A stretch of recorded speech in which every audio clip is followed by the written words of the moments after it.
The space station Nexus Prime orbited the neutral zone between 7 different star systems, a melting pot of alien civilizations where humans were still considered the newcomers.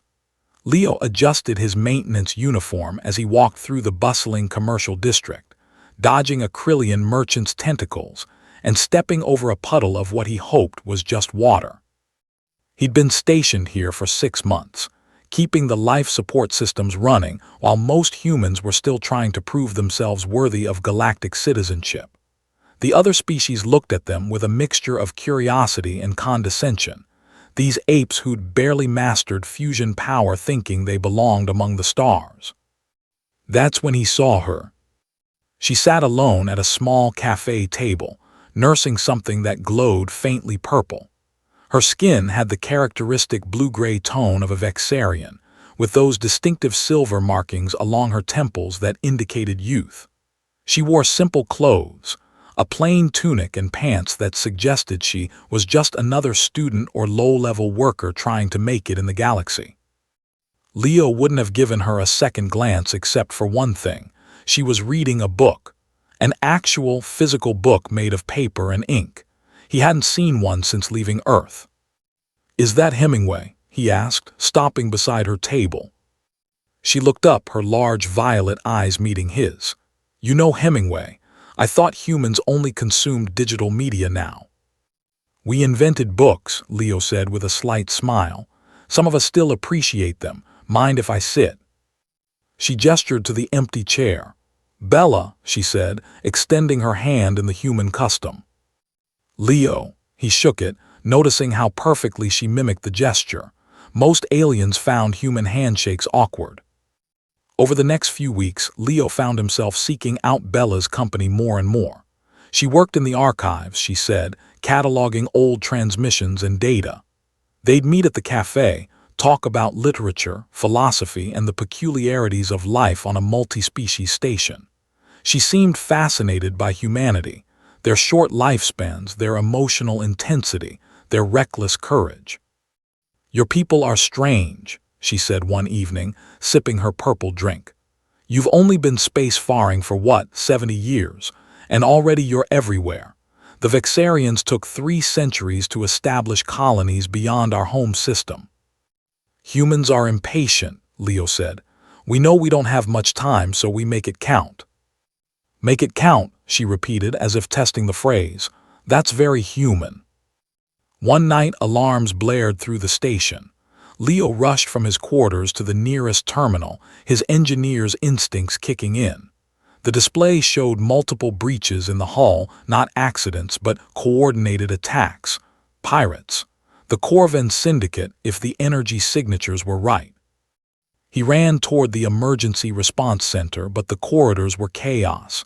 Civilians screamed and scattered. Security forces, mostly Thraxian mercenaries hired by the station, were falling back from the docking bays. The pirates had brought heavy weapons. Leo's heart pounded. The station's defenses should have been adequate, but someone had disabled the automated turrets. This was an inside job. He rounded a corner and nearly collided with Bella.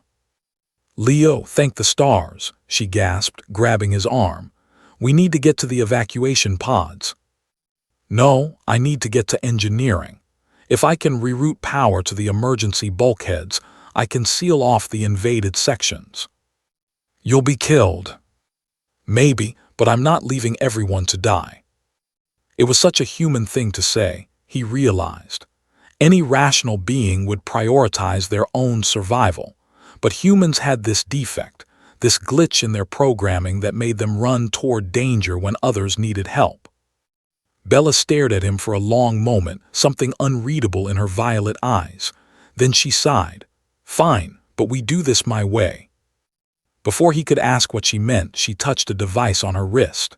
Her appearance shimmered and the blue-gray skin faded. Beneath it, her true form emerged, still humanoid but taller, with skin that seemed to absorb light itself, and markings that glowed with an inner radiance. Her eyes turned from violet to brilliant gold. Leo stumbled back. "Who are you?" "You have no idea who I am," she said quietly, and there was weight in those words. I'm not Vixarian, I'm Luminar. The name hit him like a physical blow. The Luminar, the first ones. The civilization so ancient and powerful they'd been exploring the galaxy when humanity's ancestors were still in the trees. They didn't involve themselves in galactic affairs anymore, hadn't for millennia. They were myths, legends, the universe's distant caretakers who watched but never interfered. That's impossible. The Luminar don't. We don't meddle, I know. We observe. We learn. I've been watching your species, Leo.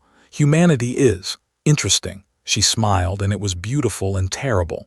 You're chaotic, violent, passionate. You should have destroyed yourselves 100 times over, but you didn't. You kept reaching upward. Why are you here? Why hide? Because if beings knew what I was, they wouldn't act naturally. I wanted to understand you as you really are. She touched his face gently. And I have. Your people are remarkable, foolish, often suicidal, but remarkable. The station shuddered. An explosion echoed from the lower decks. No more time for revelations, Bella said. Her voice had changed, carrying harmonics that made reality itself seem to vibrate. Those pirates have plasma charges. They plan to breach the reactor core and take whatever they can salvage.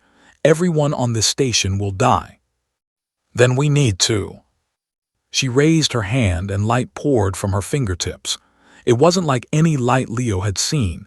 It had substance, intelligence. It flowed through the walls like water, spreading throughout the station. Through a viewport, Leo watched as the pirate ship surrounding Nexus Prime suddenly went dark. Not destroyed, just stopped. Their weapons powered down, their engines died, their life support remained, but everything else ceased functioning. Inside the station, the invading pirates collapsed where they stood, unconscious but alive. What did you do? Leo whispered. Convinced their technology to take a nap, and suggested to their nervous systems that sleep was a good idea. She lowered her hand, looking tired. Using power like this is why we stopped interfering. It's too easy to solve problems, to remove challenges, and challenges are how species grow. But you just saved everyone. I saved them because a human was willing to die trying to save them first. That matters, Leo. That's why your species has potential. She looked at him seriously. In 10,000 years of observation, I've watched civilizations rise and fall. Most achieve peace through homogeny, through the suppression of passion and individuality. Humans achieve it while remaining beautifully, chaotically alive. You argue, you fight, you love with intensity that would terrify most beings. And somehow, you make it work. Station security began arriving, stunned by the unconscious pirates. Leo knew he'd have to explain all this, though he doubted anyone would believe him. Will you stay? He asked Bella. She smiled sadly. For a little while, I want to finish Hemingway. She touched the disguise device and the blue-gray Vixarian appearance rippled back over her true form. But Leo, remember this. Your people are children playing with fire in a house made of wood. You're going to make mistakes, big ones, but you're also capable of extraordinary things. No pressure, Leo muttered. Just the opposite. She took his hand. Pressure is exactly what creates diamonds. Humanity needs pressure, needs challenges. Don't ever lose that reckless courage, that willingness to risk everything for what matters. The galaxy is safer and more interesting with humans in it. As emergency crews swarmed the corridors and the crisis passed into cleanup mode, Leo sat with Bella at their usual cafe table. She picked up her book, and he ordered coffee, real Earth coffee that cost a ridiculous amount of credits. Same time tomorrow, she asked. Wouldn't miss it. She smiled, and for a moment her eyes flashed gold. Somewhere in the vastness of space, the eldest civilization in the galaxy was watching. And maybe, just maybe, they were rooting for the upstart humans who didn't know when to quit. Leo thought that was pretty good, all things considered. After all, what were humans if not the species that looked at the impossible and said, "Watch this"?